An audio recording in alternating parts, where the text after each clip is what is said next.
Hi everyone. Today we will talk about how to fix or how to solve Telegram. Unfortunately, Telegram has stopped. To know how to fix or how to solve, unfortunately, Telegram has stopped. You should just go to settings like this. We will click.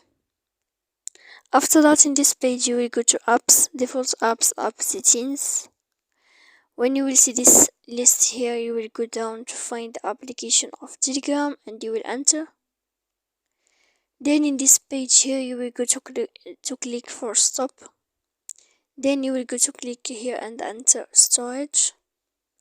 After that, you will go to click clear cache. And then you will go to click manage storage. And after all that, you can update your application. So please don't forget to support us by like and subscribe. See you next time.